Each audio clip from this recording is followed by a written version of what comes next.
Eccolo qui, lui è un amico, è un bravo allenatore, dovrebbe allenare, invece è lì a casa che mi ascolta. Le abbiamo detto chiamatemi presto, siamo un po' in ritardo, però lui è sempre disponibile ed è Attilio Tesser. Buonasera Attilio, grazie di essere con noi. Ciao, ben trovati. Ecco Attilio, come va? Sei fermo, non hai trovato nessuna richiesta quest'anno finora, insomma. No, qualcosa sicuramente avevo anche un po' trovato, però dopo porto alcune situazioni. Però fa parte del gioco, io ho avuto la fortuna veramente di, questa è la seconda dopo appunto di essere subentrato a Padova qualche anno fa, nei 15-16 anni che alleno, due volte mi è successo di star fermo e adesso l'importante è arrivare tranquilli, sereni ad aspettare e trovare poi un'occasione che prima o dopo spero che arrivi. Che trovi? Attilio, senti, star fermi, un allenatore come te che è rimasto fermo solo due volte nella preparazione estiva, ecco, si sta un po' male, si soffre oppure fa anche bene perché ti rigenera la cosa, puoi andare a vedere come lavorano le altre squadre, puoi No, no, capire a bocce ferme? si soffre, si soffre.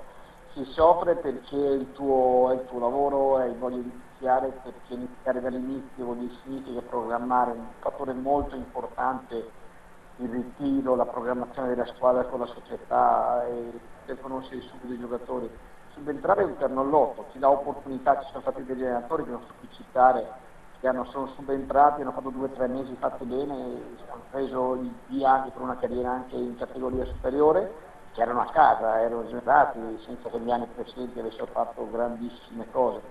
E quindi se uno ha la fortuna di entrare, dare sintonia, riuscire a dare una svolta a una squadra che si chiamano è un po' in difficoltà, e può anche essere un'occasione, ma altrimenti è sempre meglio poter iniziare dall'inizio e dare subito la tua impronta tecnica e soprattutto caratteriale. Ecco, Attilio Tessera è pronto anche se viene chiamato all'estero oppure preferisce andare in Italia?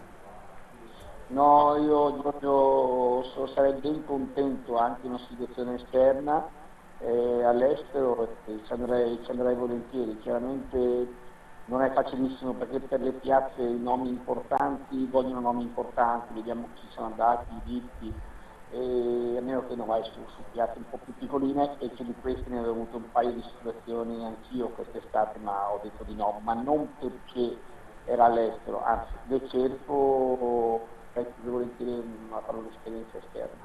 Certo. Attilio, parliamo un attimo della Serie A. Serie A dove ha visto una Juventus rinforzarsi con giocatori importanti, il Napoli ha perso Cavani però ha trovato un giocatore talentuoso lì davanti, Higuain. La Fiorentina, nonostante la perdita di Jovic, si è rinforzata e anche molto bene. Ecco, ti sto facendo una promessa, però come vedi a livello scudetto la prossima Serie A?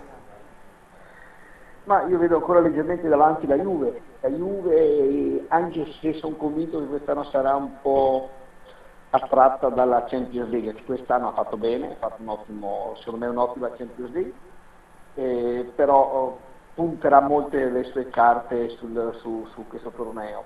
E qui in Italia vedo che si sta rinforzando molto bene la Fiorentina, se riuscirà a dare continuità e quei miglioramenti che alcuni giocatori che sono arrivati aumentano di non poco il tasso tecnico di questa squadra e quindi potrebbe essere la grande rivelazione di questo campionato se continua sulla falsariga di quello che ha fatto l'anno scorso, perché ha avuto rinforzi molto molto importanti. Quindi diciamo Juve e Napoli come lo vedi con la parete di Cavani, l'arrivo di Benitez? No, il Napoli lo vedo molto bene, però c'è un cambio tecnico e arriva un allenatore che anche ha già fatto la sua esperienza qui in Italia con l'Inter, un ottimo allenatore, però Mazzari aveva un'impronta forte, 4 anni di impronta Mazzari non si dimentica, se riusciranno subito a integrarsi con il pensiero Benitez è sicuramente una squadra molto competitiva e lotterà nelle prime 3-4 posizioni sicuramente, però sono cambi tecnici importanti, mentre la Fiorentina dà continuità e acquisti di spessore tecnico e se prende un difensore secondo me forte diventerà una squadra estremamente competitiva per lo scudetto. Apriamo la pagina della Serie B, Palermo una spanna sopra, io ovviamente si parla visto il mercato finora perché poi il mercato termina a fine agosto, diciamo una spanna sopra il Palermo, poi c'è il tuo Novara, lo dico ancora il tuo Novara lì dietro, forse la Spezia, insomma non vedo tante altre squadre in lotta parlo in questo momento del campionato, poi l'anno 21 magari quando inizia cambierà tutto. Non vedo grandi squadre in Serie B. Ma sai Giorgio, assomiglia un po' a quello dell'anno scorso anno, dove c'era il Verona e c'era teoricamente lo Spezia per la campagna importante acquisti che aveva fatto. Qui dietro quest'anno invece con il ridimensionamento di un po' di città a livello economico, un po' di tutte, si cerca molto sugli scambi su queste situazioni. Quindi la squadra leader, come hai detto te, può essere il Palermo, poi visto che anche il Siena ha delle difficoltà economiche, perlomeno vedremo come finirà il mercato, sarà una bella bagarre come è stata quest'anno, che abbiamo visto interessante fino in fondo, meno quelle due o tre squadre che avevano fatto la corsa a sé. Però per il resto grande equilibrio e poi il resto significa quei 3-4 posti a Champions League. Anche se il Palermo secondo me farà bene perché è una squadra superiore, però scende di categoria, o si entra in mentalità giusta, altrimenti si soffre. Ecco, l'ultima domanda Attilio.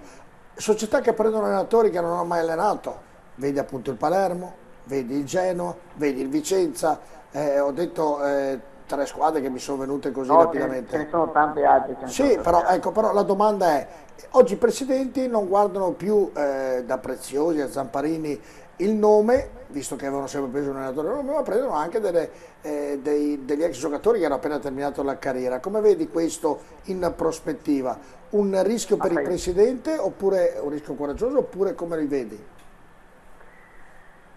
Ma sai, dico un po' che è un po' una moda che ha dato i suoi frutti su Montella e meno frutti in altre situazioni, quindi non so che Panoramico non è simpatico, non è nemmeno giusto.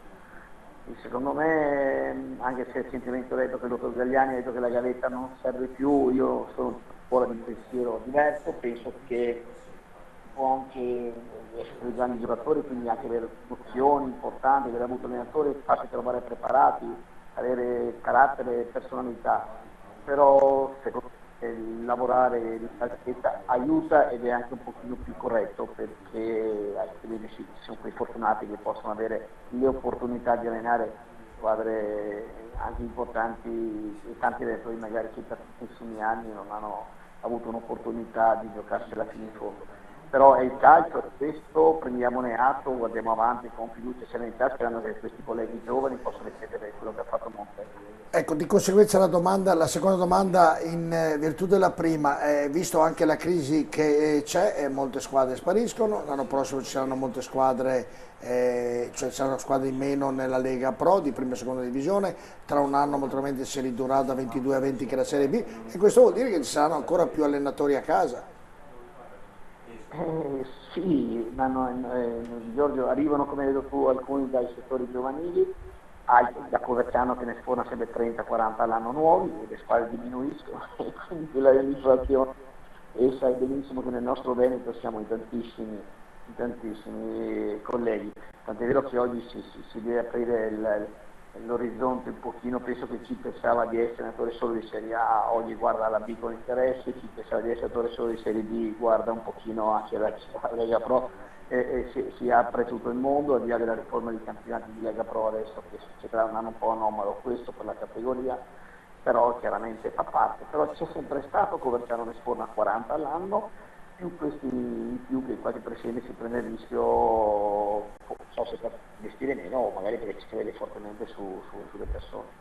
Certo, va bene. Ti ringrazio Attilio e ti faccio davvero un in bocca al lupo perché tu trovi la squadra perché te lo meriti di cuore, perché sei una brava persona, sei un bravo allenatore. Sei prima una brava persona per me, quindi io reputo le brave persone devono trovare sempre un bel lavoro, quindi te lo auguro di cuore, ti faccio davvero un grande in bocca al lupo Attilio e grazie per la tua disponibilità visto l'orario. Ciao, Grazie, ciao. vi ricordo che